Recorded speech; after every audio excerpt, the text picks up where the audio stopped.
Good morning and welcome to Standard 6. I am Mukherjee sir. I will take your English and Social Science.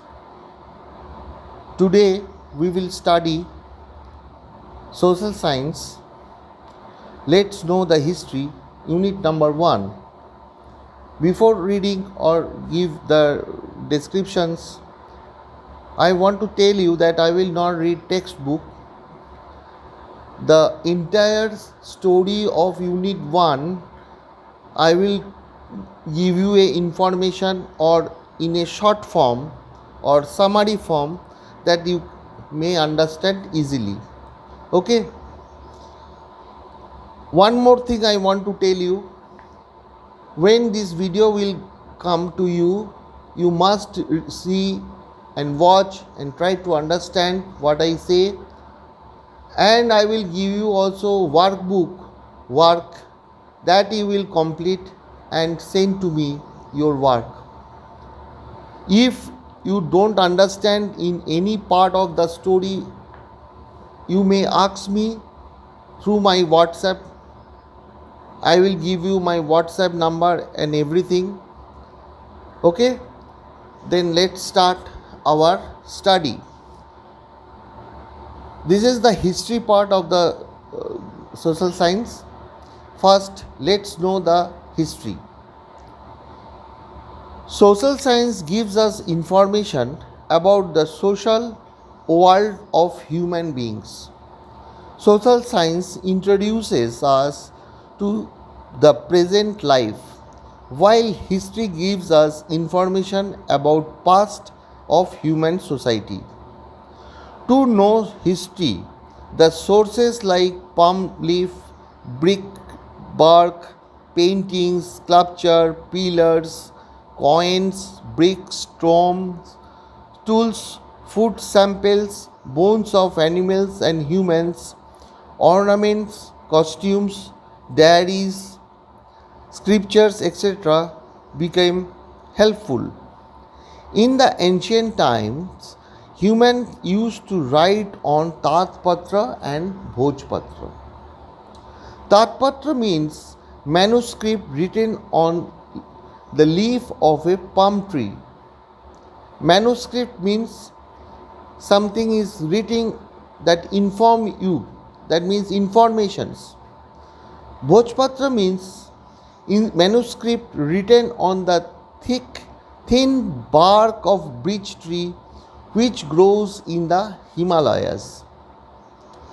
The manuscripts written on Tatpatra and Bhojpatra are found preserved in temples and monasteries.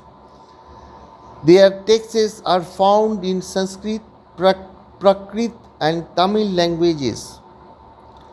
The articles written or inscribed or carved on corals and stone are called inscriptions.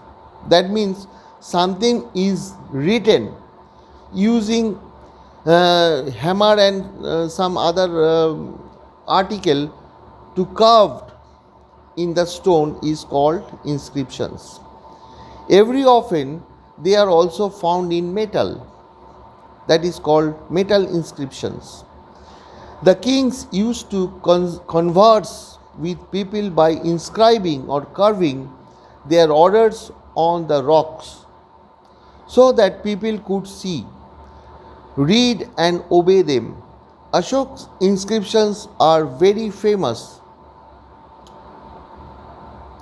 The scripts or texts engraved on the copper plate or sheet are called Tamrapatra.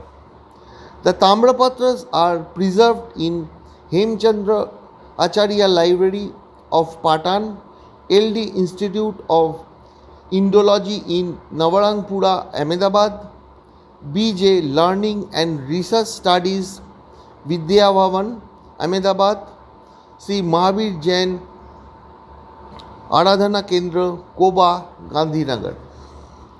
Coins are also the important sources to know the history. This gives the information about the name of the king, his religion, his culture, etc., as well as the period of time. In India, coins named Panchmark have been found, which are the oldest coin. The coins created by pressing metal pieces in the mold are called Panchmark coins. The persons who give information about the past of human society are called archaeologists. With the help of researches of archaeologists and historians, we get the glimpse of great civilization of India, which flourished on the banks of river Indus in northwestern India. From the travel details of the foreign traveler such as Megasthenes, Palani, Fahian, Yuan we know about the ancient history and culture of our society or country. India derives its name from Indus, which is called Sindhu in Sanskrit language. The Iranians called Indus rivers as Hindus and the Greeks called it Indus. The name Bharat is known from the Rig Veda. A group of people named Bharat came and settled in the northwestern India. By their name, our country is known as Bharat. The birth of Jesus Christ, the founder of Christianity, has been associated with the time in the world. We called it AD or Anno Domini, means the years after the death of Jesus Christ. BC, before Christ, means before the birth of Jesus Christ. CE means common era, while BCE means before common era. Era means a period of time. Very often, chronology is written as CE instead of AD and BCE instead of BC. So, BC means before Christ. So, this is the first chapter completed. You will read. I suggest you, if you want to get good marks, you have to study your textbook 3-4 times. Then you will understand easily after listening this video. I will give you work when this video will come to you. Okay, see you in next class. Thank you very much. All the best.